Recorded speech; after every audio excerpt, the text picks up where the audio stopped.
So it's like Yeah, I kind of because heard about it as holy it's like I heard about it as a child in school when they linked it with the globe, and then really, but it wasn't really in like our lives very much, other than like maybe in a few movies or little things here and there, until many of us started actually looking into it when we were older.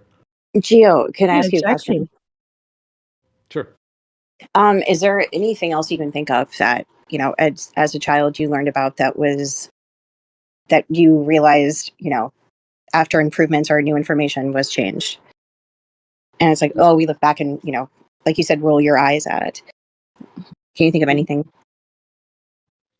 That's an interesting question. Like trying to think of an example. You mean like maybe like the primitive cars or something, like the original cars that you had to like push them to start them and stuff or something like that? Like I'm just trying to think No, of I'm not thinking of anything specific at all. I'm asking you. Yeah.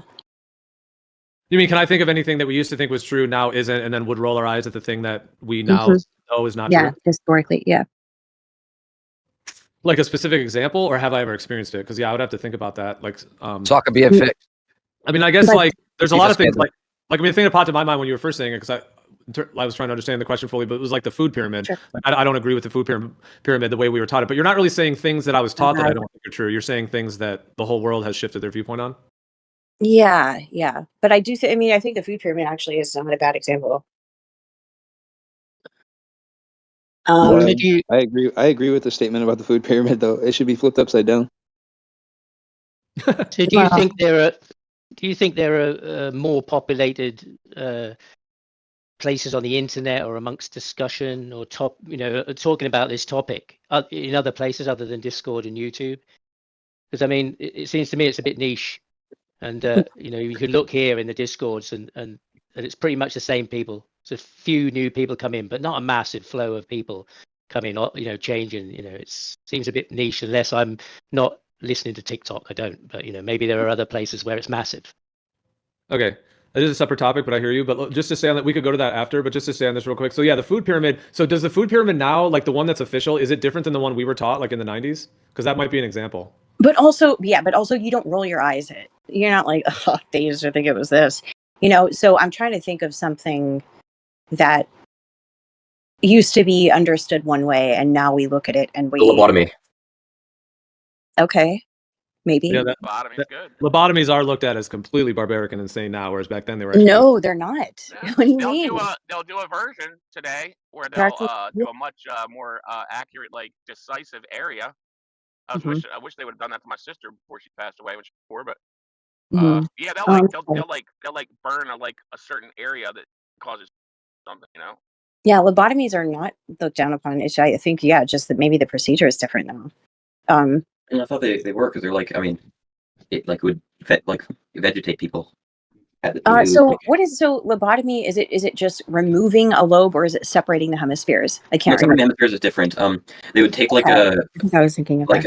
a surgical instrument and they'd put it like through your nose and then they'd essentially just jiggle it around in your frontal lobe because it would supposedly solve yeah, like we've mental got to disorders. move on from this. This is brutal to discuss, but Ouch. I'm gonna jiggle it in your nose.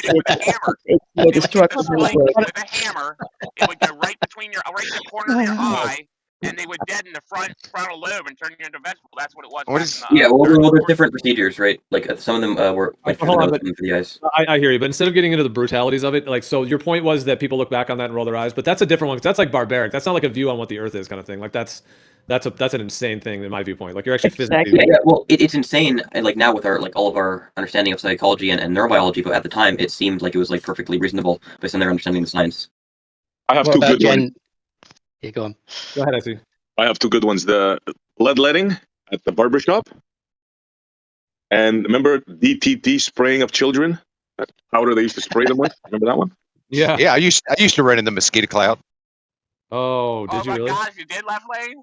Holy crap. I used to run in the mosquito cloud. Oh, I already said that. That explains a lot. That was good. I used to So drill anybody holes feel in good heads bleeding? to let out They feel better. evil spirits. They drill holes in your head to let out evil spirits. What about gender? Was that one of those subjects? Okay, Yeah, I think so but the nowadays- thing about some of these examples though, like okay, spraying DDT, people might look back on that now and shake their heads and roll their eyes, but that actually makes sense to roll your eyes because it's like a chemical, it's like a toxic chemical that they're spraying all over people. So like to kind of roll, like there would be some reason. I mean, not necessarily for mocking and ridiculing, but at least for kind of like having a reaction of like, okay, that was not legit. But I think like the idea of people thinking the Earth was a stationary plane, like that seems to have like an unnatural level of mocking and ridicule, considering it's really just a different viewpoint on like the physical layout of the Earth. If you're to assume, right, say that the Earth is a globe, and say that there is sufficient evidence for it, right, of most of the globists, right, is that or globers, is that the Earth is a globe and it's obviously a globe because look at all of this, look at gravity, look at the Cavendish, look at the gyroscopes, look at all these things, look at the telescopes, right? That view, it would make sense from that perspective to look at flat Earth as like primitive and something that was kind of absurd to have believed. Like rather than just being a different viewpoint, because from their perspective, it seems absurd. Yeah, no, I hear you. I mean, if the Earth was a globe and they really did discover that, I do hear what you're saying. It would be looked back upon in a way that, like, wow, they really didn't know what was going on. So yeah, like from that perspective, that it's the truth. I suppose you could say that, and then linking the fact that they were primitive technologically, and then they often use that too as a kind of like, look at our technology that's built around this too. Like, oh, we discovered it was a globe, and they claim the whole Copernican revolution, which then has led into the kind of modern era. Removing tonsils. How about that one? Nobody gets their tonsils anymore. Yeah, I mean, or God, what was the one?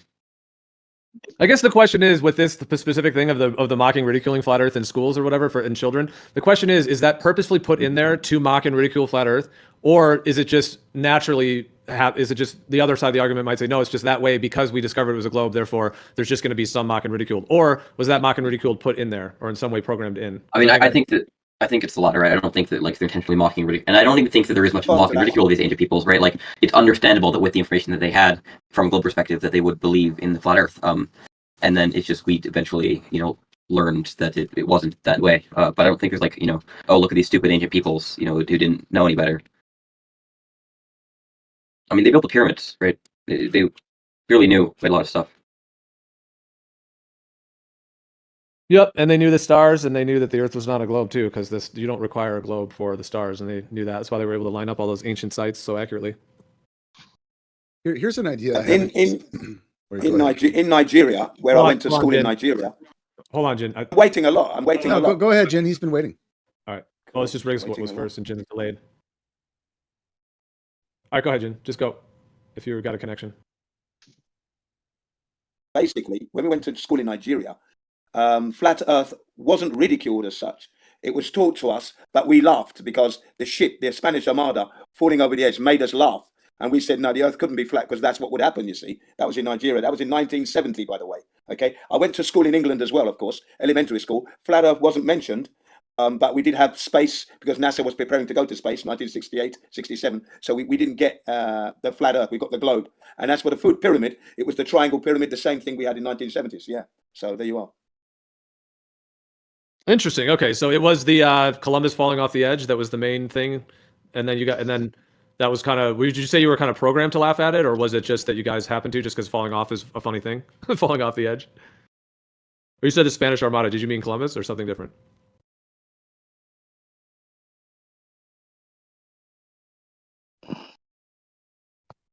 Was not as much as they mocked flat made us laugh. So the teacher wasn't putting it up as a ridicule thing, but we laughed because it looked silly. Yeah, in my school, they teach us a bit because with Columbus and everything, they told us they stayed close to the shore of the land because they were afraid to fall off the land. Oh, go ahead, Riggs. So I think what Jin said supports the idea that it wasn't programmed into ridicule. It was just a reaction to knowing something now that wasn't known then. Well, why were they being told someone would fall off the side of the ocean, though? That's programmed in. That whole concept. Hold on, dude. Hold on, bro. That whole concept is completely programmed in of falling off the edge of the Earth. Yeah, but it's sublimely programmed because they thought they would fall off the Earth. Not that it was so, but that they thought it back then that it was like that. So they're insinuating something, and that's sublime messaging. But it wasn't that children in, say, the 1960s Okay. and 1970s at school. You Oh, guys okay. have no like awareness. Riggs, go ahead, bro. There's like no awareness whatsoever. It's really funny. Yeah, you guys, can we be aware of who's speaking and like some sense of it? I mean, go ahead. It's like they can follow the conversation, but they can't like pay attention. It's weird. Well- Okay, so okay, so I was taught that around my education and around my childhood, okay, through the Sword and Stone and I guess other like various cartoons, there was this straw man of the boat going over the water on the flat surface, going off the edge of something, right? And then in imagery in my my history class, I think I remember it was like 6th grade or something. It was talking about Christopher Columbus, and it even mentioned, or he had an infographic about a flat Earth like little depiction thing. It was like, I don't know, maybe 2 inches big. It was like nothing, right? So it did, through my education and through cartoons, it was programmed in my mind what the expectation of a flat Earth was and what the shortcoming of it was. And in retrospect, I can imagine that even if they did believe it was a flat Earth, there would be utility in telling a populace or a citizenry that if you were to travel the waters, that you may fall off, right? Because this would prevent people from traveling outside of your reach. Like you'd want to keep people kind of within your kingdom. So that makes sense to me after the fact. But the idea of the like the island floating with the water coming off, that was definitely part of my personal programming. So anybody who says that it wasn't part of theirs, I don't know, maybe that's a newer thing. It's definitely part of mine in the 80s. Well, a lot of that like disc floating through space like imagery comes from like the Flat Earth Society, right? Like they. Well, that's new. That's new. So back in my education, there was no space. It was just the disc with water falling off. Like the depiction of space wasn't really part of the story. Now they've inserted it in the middle of the Milky Way with, our little sun and planets and everything with this disc and, wherever the Earth is supposed to be. Total. So I don't know if this is a shortcoming of the artist or if it was intentionally put there, but I find it curious that back in like the 30s, 40s, 50s, like you can find artwork like this with the shortcomings, but they're all very consistent, as if there's a unified message.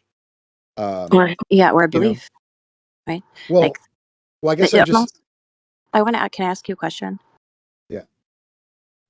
How do you feel that? Not how do you feel? How do you believe that you were influenced because of that imagery that you were exposed to? How did that influence you? And in what ways did that influence you? It influenced me subconsciously in that, in passing, clearly this thing is wrong, and this is what the dumb people used to believe of the past, the ancient, because it was in history class. We were talking about people who were less sophisticated, people who didn't really have good medical supplies. People would die in war because of illness and like losing limbs and all kinds of stuff as part of that narrative around this. They're just inserting this. So they're giving me timelines, and they're giving me like an understanding that this is from a people's of a less sophisticated time. And they're just totally butchering the flat Earth story in such a way that subconsciously I could never see it as something that's viable. I couldn't think about it appropriately or in any kind of spatial way. It didn't really present any belief, really. It just showed essentially like if you drew a stick figure and said, this is the people of the past, that wouldn't really do it justice, right? That was basically the equivalent. Right, and dude, I just want to jump in real quick to say that, dude, that whole thing of, of course, because you'd sail off the edge of the Earth, that was a big one too. You'd fall off the edge of the Earth. So like, linked to that and how unviable it is and how ridiculous, etc. That no one's falling off the edge. Yeah, that was a huge that was a foundation of it, of what they tried to, to get it as the unviability of that you would sail and fall. Like, of course, the Earth's not flat. You would fall off the edge, kind of thing. With the eye roll and all that. That's how we were taught. They said that before, common sense, everyone thought the Earth was flat. Then Christopher Columbus set off, and he was worried because everyone thought the Earth was flat, and he was the one who proved that it wasn't. Because he went around to the other side, to America, right? That's how that was presented to me also. Yeah, what a Freemasonic Jesuit psychopathic deception. Oh, it was subtle, but at 5 years old, what are you going to believe? No, I'm saying with the America part, the Freemasonry with America, because all of the United States is run through Washington D.C., which is the District of Columbia. You have Columbia Records, Columbia Pictures, and then just all of the entire country is run through the Washington D.C. of Columbia. And there is a Knights of Columbus Freemasonic group that very likely, and then of course from the D.C. they then now control the whole world basically through the Federal Reserve and all of the rest of it. So yeah, it's I have like an uncle who's like a Freemason. He has like the apron and everything. He's like goes to their conventions. I don't really know what the Freemasons do. Well, that's just more probably at the civilian level. That's not the level I'm talking about. But yeah, it's a whole nother topic. I'm talking more about the kind of subversive layers of it, and like not the But civilian the level. Flintstones had their lodge in the cartoon. Yeah. So The, if so, you're saying that the people naming things after Columbus are. So can you connect this for me? I can't connect this. The topic we were talking about and what you just said. Well, it's just sort of a side thing. We were just talking about, I think Riggs, when we were talking about basically the Christopher Columbus sailing off the edge of the flat Earth, but then it wasn't a flat Earth because he went to the other side of the globe and he found America, and then that whole story. And then I was just linking that story as to why flat Earth is ridiculous because he sailed, he didn't fall off the edge. Now we know that, of course, he found America, Ursa globe. So we were just talking about like that whole programming, and then I just picked up and was mentioning other things about the Columbus. There is a Knights of Columbus Freemasonic group which seems connected to. Even the Statue of Liberty is connected to that, and then there is Columbia Records, Columbia Pictures, and then Washington of D.C., District of Columbia. So I was just mentioning all of these things connected to that Columbus and Columbia kind of. Be clear though, nobody in school taught that Columbus thought he was going to sail off the edge of the world. Columbus sailed using Toscanelli's map, and he thought he was going to go to India. He thought he was going to go around to India, which is why it's called the West Indies, because he thought it arrived in India when he got there. Yep. He was under no impression he was going to sail off the edge. None at all. It wasn't about. That's not when he went to the United. That's when we're talking about when he discovered America. The claim. That's what I'm talking about. Yeah, when he discovered America, he thought he was going to India. Yeah, he was using Toscanelli's map, which literally showed a gigantic, almost joining ocean between Atlantic and Pacific with a couple of islands and peninsulas in. I'm just going to say that this is where in my book, I think it was like 6th or 7th grade, it was in passing, not to say that it was formally disproven or anything like that, but that it was in passing, like it was a joke, that flat Earth wasn't true because he didn't fall off the edge and it was a globe. Like it showed a picture of the flat Earth in this part of the Columbus story as like a jab. It wasn't. It was a crap book, whatever you were reading. Well, exactly. Yeah, of course it's a crap book, but I'm just saying that in my formal education, this was like part of the, and they used to think it was this is obviously it's not anymore. But Riggs wasn't there's a time of, this is a time of exploration. Things are not known. And so I don't know. I don't understand why it's supposed to be something that's, they understood it to be this, right? They understood it. He was going to go and land on India. They didn't have everything mapped out yet, right? So I'm not sure what the point is. Well, Paz, I want to respond to what you were saying. So you're partly right in what you're saying. So, I mean, to come in, that's the thing about getting heated. We need to just get through the information first because it wasn't really even a disagreement and just clarifying or just getting to the more of it. Because, I'm not claiming that Columbus was setting out to fall off the edge of the flat Earth and then he found America or something to prove a globe. I'm not claiming that they even claim that. But the thing is that they link Columbus's voyage that he didn't fall off the edge of the Earth. Therefore, so they link it. Like if you look it up as well, you'll be able to see like in terms of like they claim it's like a myth and whatnot, but it is a whole thing that is involved to where they claim that because he didn't fall off the edge of the Earth, therefore it's a globe because otherwise he would have if it was flat. That was the context of my education. Like it wasn't the formal argument, but it was like in passing. The context was it's not flat because they didn't fall off, and they showed a picture. Right. That was basically how it was shown to me. Yeah, that's so it wasn't really a discussion. It wasn't formal in any way. It was just in passing. What? Yeah. Okay, fair enough. I don't think it ever. I mean, the meme, the meme that we see of the multi-celled clipper tipping off the edge. I think that dates from the 1800s. That's from a treatise about geography, and it was used as a meme. It's an oil painting. I can't remember the name of the art, what book it was in, I think, but it definitely definitely comes from around that time. The Beezer one. No, it was hang on, let's look it up. What are your thoughts on the Antarctic Cup yacht race? The one that goes around Antarctica every year. Maybe the Dandy. Well, they're saying some of the fastest sailboats in the world are going like 3 miles an hour. So either they are or they aren't, because in the north they go like 30 miles an hour. So you'd have to assume it's going like 10 times slower, right? The argument is that it's moving. It's actually traversing a much larger expanse than the claimed speed. Wait, a sailboat running a constant 30 miles an hour? Is that what you said? I don't know the exact numbers. I'm just helping him understand the argument against it. I think those obelisks should be looked at as well because there's no way they're coming from Egypt. And there's one in Paris, one in New York, and one in London. Right. That symbolizes power, imperial power. It's because they were stolen by the English and the French, like same as Tutankhamun. Isn't there also one in Washington D.C., one in the ground? I said that they is were gifted. In the ground? Washington D.C.? Yeah, look, Washington is the map of Freemasonry, surely. And London ain't far behind. Yeah, but the one in Washington D.C. I is wonder, are they stuck in going the to put one in ground. China It's soon? just sticking out with the top of it, and the rest is in the ground. Do you know where they come from? The oldest one comes from Heliopolis. Heliopolis? Yeah, it goes back to Apollo. Heliopolis.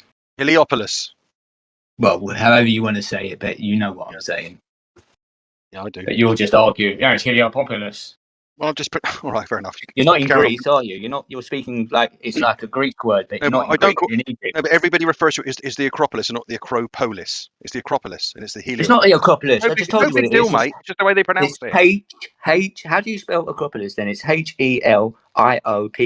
So There's that's no Acropolis. Yeah. There's no H on Acropolis. All right. Have you guys destroyed the convo yet, or Oh, where were we at? This guy, you can just bang your head against a brick wall with this one. Mm. It's in Egypt, mate. You were the one that brought, Heliopolis. we were talking about a yacht race, and you brought up 3 needles. I mean, you know, who's destroying the conversation here? I think back to the Don't fucking ancient times and exploring the planet, the Earth. You know, before, I mean, people were limited to travel by their feet, and then the horse came along, and then you know they started going in boats, and they used to run up and down the coast. They would keep the coastline in sight at all times. They were scary. The robot. Breaking up. Emma. Yeah, a little bit too much roboting at the end there. Yeah. We heard a part of it at the beginning. How about now? Better. Yeah, I was wondering. Well, okay, yeah, maybe try now. But Riggs laid out some really good points. Yeah, I was just saying. After, yeah, go ahead. But go ahead. Go ahead, Lefman. It's real quick, just as we were able to explore further and go further and make more discoveries. You know, that's how the knowledge base we have today is we learn more and able to do more. Breaking up. You know? You're breaking up. Yeah, left lane, you broke up. So maybe give it a minute. No, but I don't know where the combo's at the moment. So wait, I was like, Riggs, did you want to continue at all what you were saying? Because I thought that was very interesting. I don't know that really did, like, in terms of how it was framed growing up, like the way you were saying that was so accurate. And well, that's how it was for me. Not even a viable. It was not even a viable thing. Yeah, it was. You know. So I'll just say this: that I got to be honest with you. I had a lot of trauma when I was a child, and I didn't really spend a lot of time paying attention in school. And so the times that it did get my attention were very like, I guess memorable. You know, like so when something stood out, I was like, what is that? You know what I mean? And definitely the flat Earth and the Christopher Columbus thing, it stood out to me. And I remember specifically, actually, the whole reason I remember the story is because it's when I finally realized that history as they were teaching it wasn't true. Like that was literally the moment when I was like, oh, this is bullshit. I don't correlation. Give us the correlation again. Wait, just hold on. And the reason is because when I'm hearing the story about Christopher Columbus, and they're basically saying that in this book, and I understand maybe there's revisions and there's different stuff now, but in the book that I was reading, it told me that he had found America. Okay. And it said he had found America. It didn't say South America. It didn't say the Americas. It said that he had found America. And then it ushered in this big story about, you know, him and the Indians, and it was very rudimentary. Okay. Now, the funny part was that they had released a new book in the year before. So I was relearning the same thing in the 5th grade, because in the 4th grade, or what was it, 4th? I don't remember. It was okay. In 5th grade, they had got a new book. So I had already learned all this stuff, and it was completely different. And then when I got to 6th grade, they had the old book. So I'm learning the thing that I learned last year, except it's older text. And it basically had 2 different stories. So that was the moment I was like, oh, they're just making this shit up.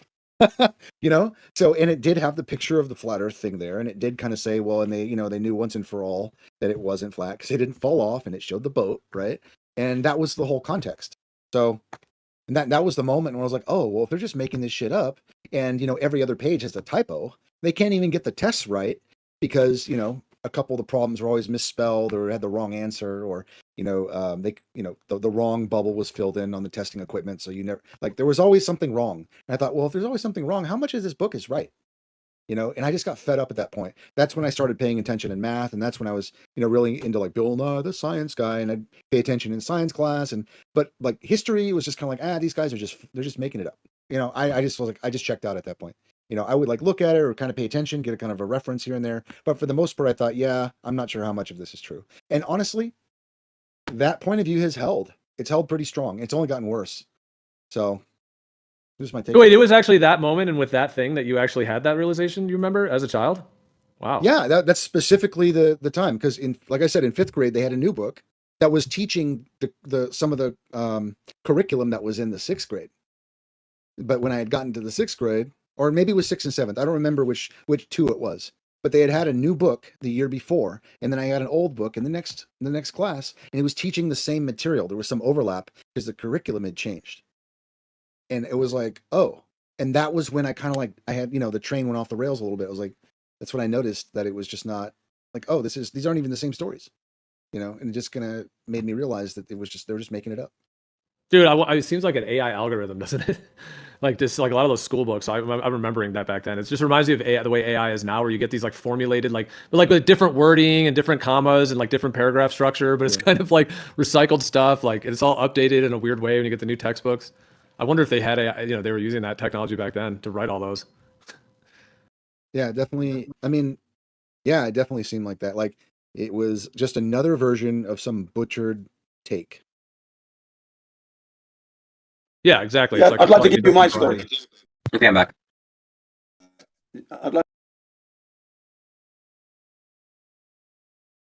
Okay, is that okay? Can I go ahead with it? Oh yeah. Thank you. In Nigeria, the textbook that we had Columbus, Copernicus, and Galileo arguing, right? Because Columbus wants to go and find India, and in the book we had, they were arguing that he would fall off the edge of the earth, is what they were saying in this book, right? And then and you had the image of the ship falling off the edge. And when I saw that, as the teacher was reading the book out, I laughed because it looked silly, and that and I said to myself, yeah, it can't be flat, because that's what would happen. You see, that's what I thought. And then obviously he finds America and so on, and the story goes on. But that's what we had in Nigeria anyway. That was the first time that I heard the flat earth. I was born in England, 1961. So during my education, before going to Nigeria, the flat earth didn't come up. And it was 1970 that it came up. I would have been about 9 years old at that time. 8, going to be 9 that year. Interesting. Yeah. So and it seems like one of the other narratives maybe linked to that one is that, many thought it was a globe back then, but then there were still flat earthers basically. And so when Columbus went, the flat earthers thought they would sail off the edge. And then once he didn't sail off the edge, okay, it was finally proven. And then the last flat earthers were put to rest. There's kind of that narrative too. That sounds connected to what you're describing.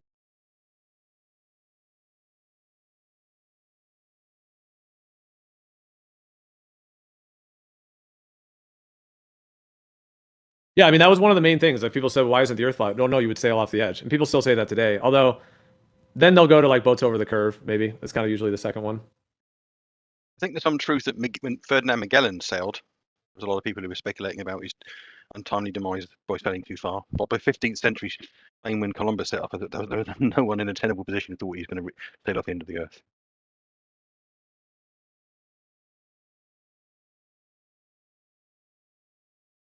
Magellan really was sailing into the unknown. Columbus was just looking for a cheaper trade route. That's all he was really doing. Yeah, but once he quote unquote didn't fall off the edge, he and then validated Earth globe. I mean, that's the programming that's put into it. I don't think that's even. I mean, 15th century Spain. There was no. At no point then was anybody expecting Columbus to validate the globe as Earth or flat. I think pretty much anybody in a position who studied this, who'd gone through academia, was completely embracing the idea of a spherical Earth. There was no one sitting there going, "Oh, I hope he gets back.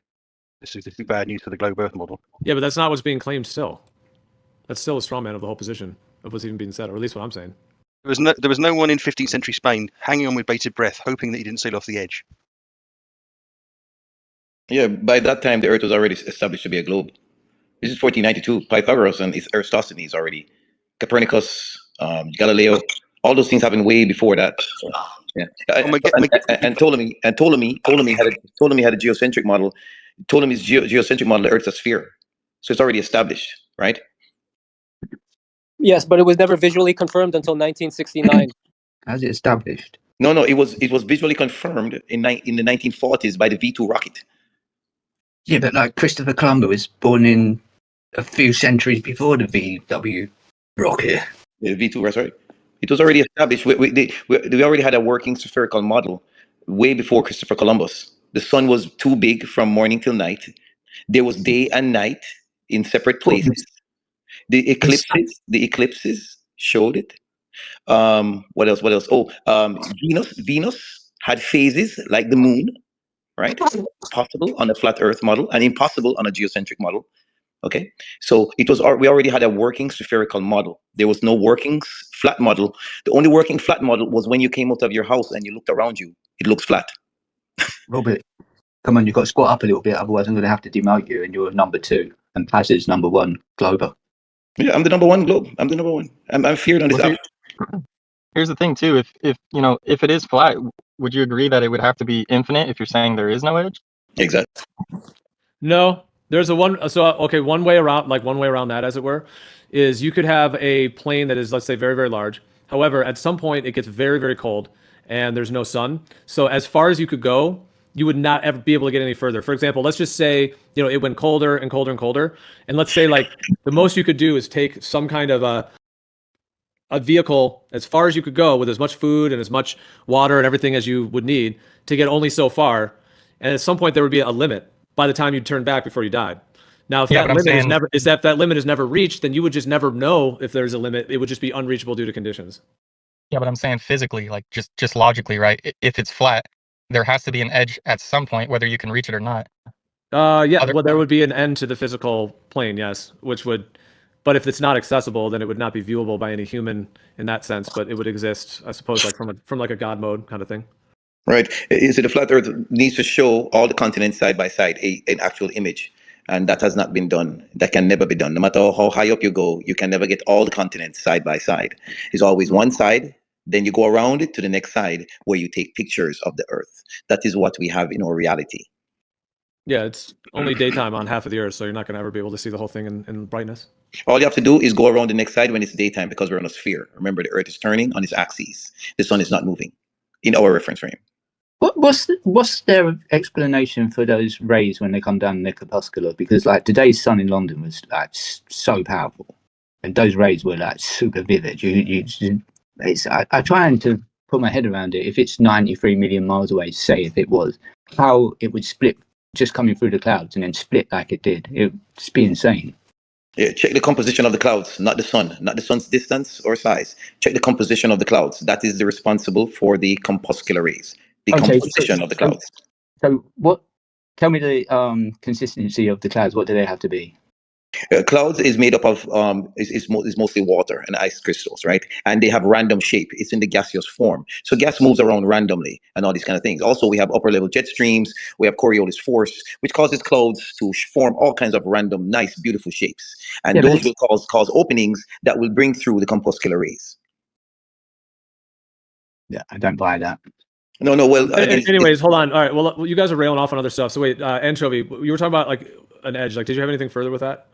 When you were saying that, like there would have to be an edge or an end to it if it's not infinite.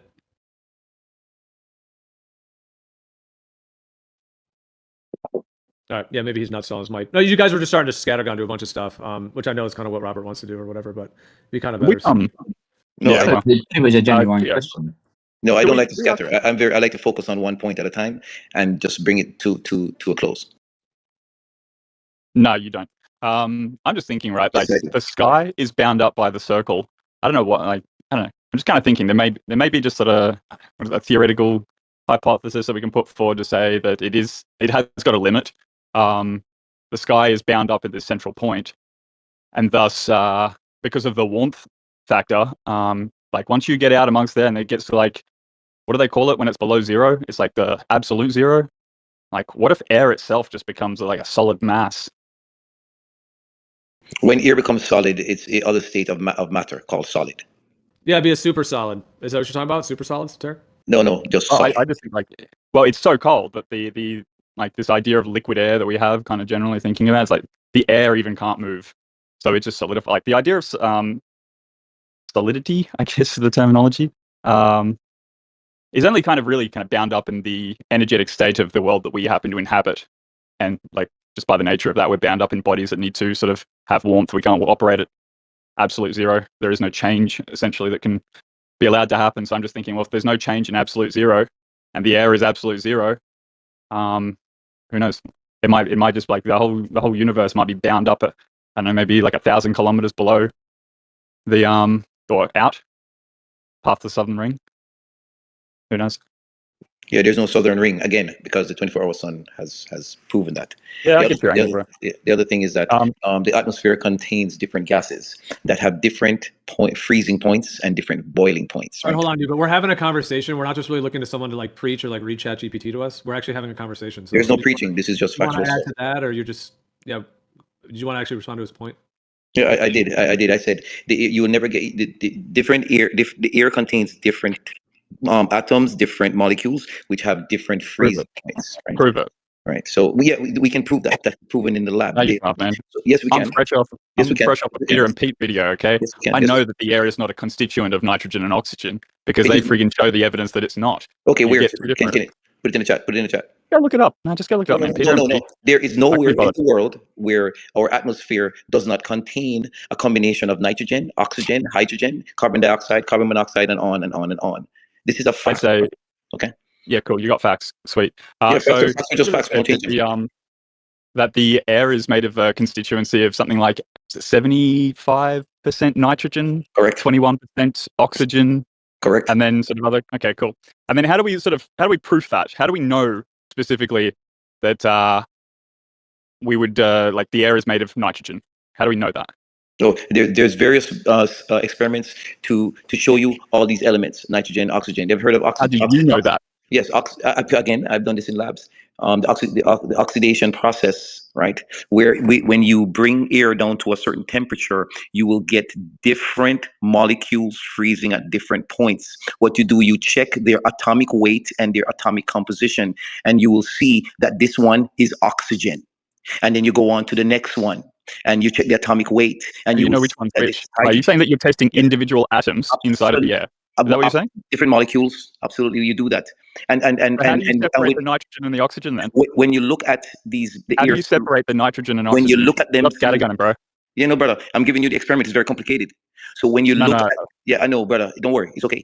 These are things that are extremely hard, and you need to be working. You need to work, not read, but work. I don't want to hear you preaching anymore, bro. Really don't. It's okay, brother. Get on with it. Get on with your explanation. Make it as concise as possible, please. Start with the big picture. Allow me to ask questions. I don't want to hear you diatribe any further, Robert. Okay, that's why a degree takes 4 years.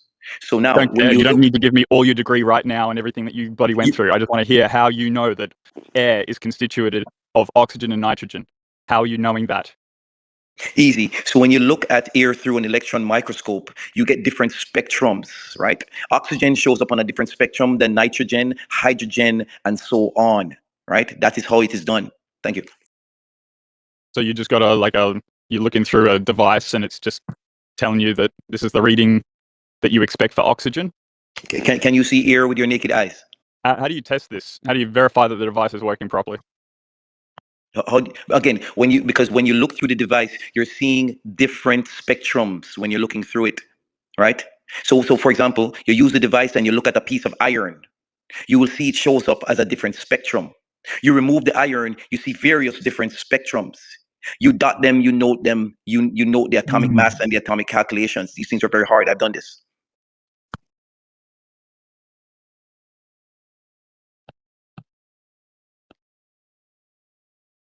Does that answer your question?